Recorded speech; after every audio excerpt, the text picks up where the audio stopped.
दोस्तों ये कहानी काफी ज्यादा इमोशन भरी है और आपको आपकी लाइफ के बारे में या आपके परिवार के बारे में सोचने पर मजबूर कर सकती है। तो दोस्तों बिना देरी किए स्टार्ट करते हैं। दोस्तों इस वीडियो को बनाने में काफी मेहनत लगी है, कृपया करके चैनल को सब्सक्राइब करके मुझे अपना सपोर्ट जरूर दे। कहानी की शुरुआत में हम एक हाउस बोट को देखते हैं जिसमें कि एंडी नाम का एक आदमी अपने परिवार के साथ रह रहा था। वो कई महीनों से अपने परिवार के साथ इसी बोट पर रह रहा है क्योंकि जमीन पर एक वायरस फैल चुका है जिस वजह से सभी लोग इन्फेक्टेड होकर ज़ॉम्बी बन चुके हैं और जमीन पर बहुत ही कम लोग जिंदा बचे हैं। इस वजह से एंडी अपने हाउस बोट को लेकर अपने परिवार के साथ उसी पर रहता था क्योंकि वहाँ पर ज़ॉम्बी नहीं आ सकते हैं। अब हम एंडी को देखते हैं जो कि जंगल की ओर देखता है। वहाँ पर वो एक फैमिली को खेलते हुए देखता है। अब एंडी उन्हें जिंदा देखकर उनकी तरफ इशारा करता है, लेकिन एंडी को देखकर उस फैमिली का मुखिया अपनी गन को निकाल लेता है और एंडी को डरा कर वहाँ से जाने के लिए कहता है क्योंकि वो नहीं चाहता था कि उसकी फैमिली को किसी भी तरह का कोई नुकसान हो।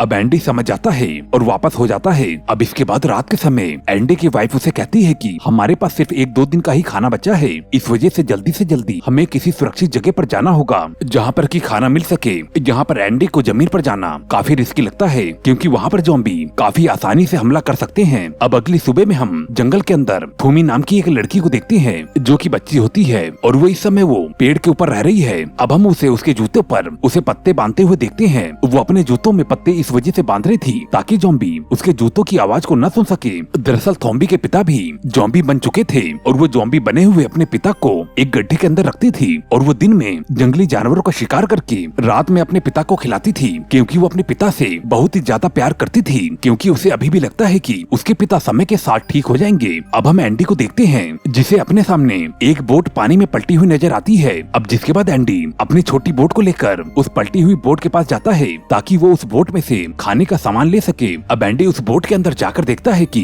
वहाँ पर बोट के अंदर बहुत ही सारा खाना था। अब वो खाने को लेकर वहाँ से निकल जाता है। अब वो अपनी वाइफ को बताता है कि हमें इतना खाना मिल गया है जिसे कि हम 3 महीने तक खा सकते हैं। अब रात के समय एंडी सो रहा होता है, तभी उसकी पत्नी सोचती है कि क्यों न वो बोट के अंदर जाकर कुछ न कुछ और सामान ले आए। इस वजह से वो अपने हस्बैंड को बताए बिना उस बोट पर जाती है। अब अंदर जाकर वो कुछ ढूंढ रही होती है और तभी उसे बोट के अंदर से एक आवाज सुनाई देती है। अब वो समझ जाती है कि शायद बोट के अंदर कोई ज़ॉम्बी है। अब वो तुरंत ही वहाँ से निकलने की कोशिश करती है, लेकिन जैसे ही वो बाहर आने वाली होती है तभी कोई ज़ॉम्बी उसे पकड़कर अंदर की ओर खींच लेता है। लेकिन किसी तरह से वो अपनी जान को बचाकर बोट के अंदर से निकल जाती है और वापस से आकर अपने बोट के बाथरूम में आकर बैठ जाती है। अब जब उसका हस्बैंड एंडी सोकर उठता है तो वो देखता है कि उसकी बच्ची काफी रो रही है और जिसे वो उठाकर अपनी वाइफ को ढूंढता है और वो देखता है कि बोट पर खून बिखरा हुआ है और वो खून बाथरूम की तरफ जा रहा है और साथ ही उसकी वाइफ भी कहीं पर दिखाई नहीं दे रही है। अब वो बाथरूम में देखता है कि उसकी वाइफ काफी घायल है जिसे कि ज़ॉम्बी ने काट लिया है। अब एंडी समझ जाता है कि उसकी वाइफ अगले 48 घंटों के अंदर ज़ॉम्बी बन सकती है क्योंकि किसी ज़ॉम्बी के काटने की वजह से अगला इंसान 48 घंटे के अंदर ही ज़ॉम्बी बनता है। लेकिन फिर भी एंडी को उम्मीद है कि वो अपनी वाइफ को बचा लेगा। इस वजह से वो अपनी बेटी और वाइफ को लेकर जमीन पर आ जाता है ताकि वो जल्दी से जल्दी किसी पास के हॉस्पिटल तक पहुंच सके। अब जब वो लोग आगे बढ़ते हैं तो उन्हें रास्ते में कुछ गाड़ियां नजर आती हैं और फिर एंडी चेक करता है तो वहाँ पर उससे एक सही कार मिलती है। अब वो कार के पास जाकर देखता है तो उसमें फ्यूल नहीं होता है। इस वजह से वो फ्यूल लाकर डालने लगता है और तभी एक ज़ॉम्बी वहाँ पर पहुँच जाता है, लेकिन एंड मौके पर ही एंडी उसे देख लेता है और जल्दी से वो लोग गाड़ी के अंदर बैठकर वहाँ से भाग जाते हैं। अब बीच रास्ते में एंडी की वाइफ उससे गाड़ी को रुकवाती है ताकि वो अपनी बेटी के डायपर को चेंज कर सके, लेकिन उसी दौरान उसकी वाइफ नीचे गिर जाती है और बेहोश हो जाती है और जब वो होश में आती है तो वो अपने पति से कहती है कि वो उसे छोड़कर वहाँ से चले जाए क्योंकि वो जल्दी ही अब ज़ॉम्बी बनने वाली है और जिस वजह से वो उन दोनों को भी काट सकती है। अब एंडी उसे समझाता है कि वो जल्द से जल्द हॉस्पिटल पहुँच जाएंगे। इस वजह से वो उसे वापस से कार में बैठाता है। अब वो कार को लेकर हॉस्पिटल की तरफ निकल पड़ता है। अब बीच रास्ते में उनके कार के सामने एक ज़ॉम्बी आ जाता है और जिस वजह से एंडी अचानक ही कार को मोड़ लेता है और उनका भयानक एक्सीडेंट हो जाता है। अब एंडी को कुछ देर के लिए कार में ही नींद आ जाती है, लेकिन जब कुछ देर बाद एंडी जागता है तो फिर वो देखता है कि उसकी वाइफ पूरी तरह से ज़ॉम्बी बन चुकी है और वो भी जागकर अपने पति पर हमला कर देती है और एंडी के हाथ पर काट लेती है। लेकिन एंडी किसी तरह से उससे बचकर अपनी बेटी को बाहर लेकर आ जाता है और अपने पत्नी को किसी तरह से मार देता है। अब वो देखता है कि उसके हाथ पर उसकी वाइफ ने काट लिया है और जिस वजह से 48 घंटे के अंदर वो भी ज़ॉम्बी बन जाएगा। इस वजह से वो एक बार के लिए हार मान लेता है कि अब कोई भी फायदा नहीं है, क्योंकि अब वो ज़ॉम्बी बनने के बाद अपनी बेटी को भी काट लेगा। इस वजह से वो खुद को मारने की सोचता है। एक बार फिर से वो अपनी बेटी की ओर देखता है, जो कि बहुत ही मासूम थी। अगर मैं जंगल में इस तरह से इसे छोड़ दूंगा तो कोई जानवर मेरी बेटी को कच्चा ही खा जाएगा। अभी तक कैंडी के पास 48 घंटे का समय है।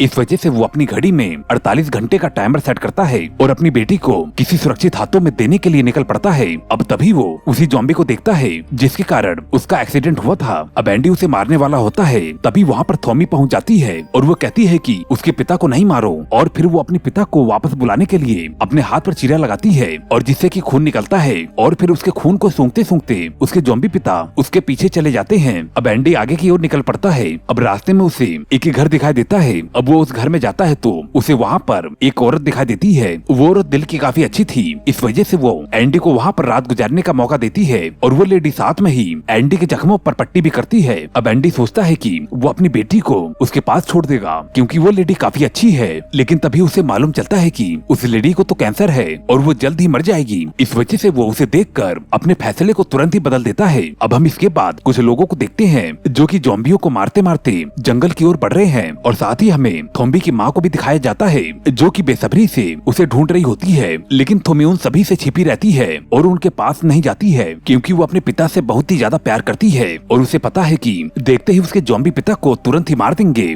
इसी वजह से वो अपने पिता को गड्ढे में छिपा कर रखती है। अब हम एंडी को देखते हैं जिसके ऊपर ज़ॉम्बी वायरस का असर होना शुरू हो गया है और जिसके बाद उसे उल्टी होने लगती है और वो बेहोश भी हो जाता है। अब जब अगली सुबह वो उठकर देखता है तो सिर्फ उसके पास 32 घंटे बचे हैं। इस वजह से वो तुरंत ही अपनी बेटी को लेकर आगे के सफर पर निकल जाता है। अभी बीच रास्ते में उसे एक बड़ी सी गाड़ी दिखाई देती है। एंडी गाड़ी के पास जाकर उस गाड़ी के अंदर देखता है कि उस गाड़ी में कोई भी नहीं होता और तभी पीछे से आकर उसके ऊपर एक ज़ॉम्बी अटैक करने वाला होता है। तभी अचानक से गड्ढे में से एक आदमी चिल्लाता है और तुरंत ही ज़ॉम्बी को शूट कर देता है। वो बूढ़ा आदमी एंडी से मदद मांगता है, क्योंकि उसका पैर एक भारी सिलेंडर के नीचे दब गया है। दरअसल वो गाड़ी उसकी ही है। इस वजह से वो एंडी को गाड़ी की चाबी देता है और कहता है कि इसकी मदद से तुम सिलेंडर को आगे खींचो। इसके बाद एंडी गाड़ी को थोड़ा आगे लेता है और जिस वजह से उस बूढ़े आदमी का पैर निकल जाता है। अब जिसके बाद वो बूढ़ा आदमी एंडी को अपने साथ अपने घर ले आता है, जहाँ पर कि वो अपनी वाइफ के साथ रहता है। अब बाद में वो बूढ़ा आदमी एंडी को अपने साथ ले जाता है, जहाँ पर वो उसे दिखाता है कि किस तरह से वो ज़ॉम्बीज़ को मारकर उनके सामान को लूटता है। दरअसल वो बूढ़ा आदमी कुछ लोगों को पिंजड़े में बांध कर रखता है और जिससे कि अट्रैक्ट होकर ज़ॉम्बी उनके पास आते हैं और मौका देखकर वो बूढ़ा आदमी उसे मार देता है। यही सब करने की वजह से अभी तक वो जिंदा था। एंडी देखता है कि पिंजड़े के अंदर तो थोमी थी और दूसरे पिंजड़े में एक बूढ़ा इंसान था। एंडी ये सब कुछ देखता है, लेकिन उसे कुछ भी अच्छा नहीं लगता, क्योंकि वो एक बहुत ही अच्छा इंसान था, लेकिन वो यहाँ पर कुछ भी नहीं कर सकता था। अब जब शाम के समय वो लोग वापस से घर पर आते हैं तो फिर एंडी देखता है कि उसकी बच्ची उस बूढ़े आदमी की वाइफ के साथ खेल रही होती है और उसके साथ काफी खुश है। अब जिसके बाद एंडी सोचता है कि उसकी बेटी उसके हाथों में सेफ है। अब वो एक जगह पर जाकर अपने आप को मारने वाला होता है और तभी उस बूढ़े औरत की पत्नी आ जाती है और वो उसे ऐसा करने से रोक लेती है और बताती है कि तुम्हारी बेटी यहाँ पर बिल्कुल भी सेफ नहीं है। और साथ ही वो बताती है कि वो उस बूढ़े आदमी की पत्नी भी नहीं है। उस बूढ़े आदमी ने उसे जबरदस्ती ही यहाँ पर कैद करके रखा है। अब ये सब कुछ सुनने के बाद एंडी अपने आप को नहीं मारता है और तभी वो बुढ़ा आदमी वहाँ पर पहुँच जाता है। अब उसे लगता है कि एंडी कुछ गड़बड़ कर सकता है, इस वजह से वो एंडी को बंदूक से मारकर घायल कर देता है और फिर उसे ले जाकर थोमी के साथ पिंजड़े में बंद कर देता है।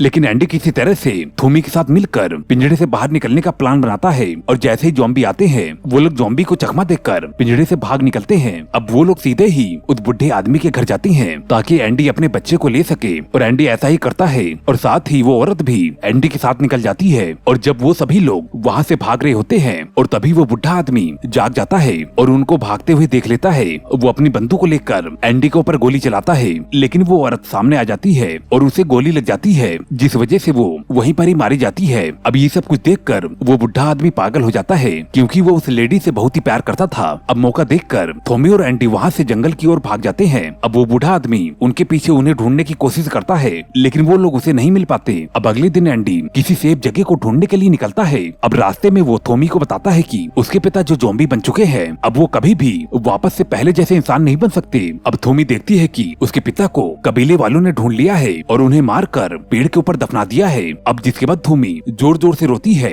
और एक पत्थर को उठाकर अपने सिर को जोर जोर से पीटने लगती है। अब इसके बाद एंडी आकर उसे समझाता है। अब थोमी एंडी के साथ चलने को राजी नहीं होती है, इस वजह से एंडी अब अकेले ही निकलता है क्योंकि उसके पास अब बहुत ही कम समय बचा था और उसके अंदर धीरे धीरे ज़ॉम्बी के लक्षण आ रहे थे। अब थोड़ा आगे बढ़ने के बाद एंडी बेहोश हो जाता है और वो जमीन पर गिर जाता है, जिसकी वजह से उसकी बेटी जोर जोर से रोने लगती है। अब रोने की आवाज थोमी के कानों तक जाती है। अब थोमी आवाज को सुनकर उस बच्ची को उठा लेती है। अब कुछ समय बाद एंडी को वापस से होश आता है। अब वो सोचता है कि वो उस फैमिली के पास चला जाएगा जिन्हें कि उसने शुरुआत में नदी के किनारे देखा था। वो सोचता है कि उसकी बेटी उन लोगों के पास सुरक्षित रहेगी। अब वो उन लोगों को ढूंढने के लिए निकल पड़ता है। अब उसके साथ वहाँ तक थोमी भी साथ में चलने के लिए राजी हो जाती है क्योंकि एंडी को थोमी का साथ चाहिए था। अब ये लोग उस फैमिली को ढूंढ लेते हैं। एंडी उस फैमिली के मुखिया से बात करता है। अब एंडी को मालूम चलता है कि उसे भी ज़ॉम्बी ने काट लिया है। अब वो आदमी चुपके से एंडी को गन दिखाता है और कहता है कि इसके अंदर 6 गोलियां हैं, जिससे कि वो पहले अपने परिवार को खत्म करेगा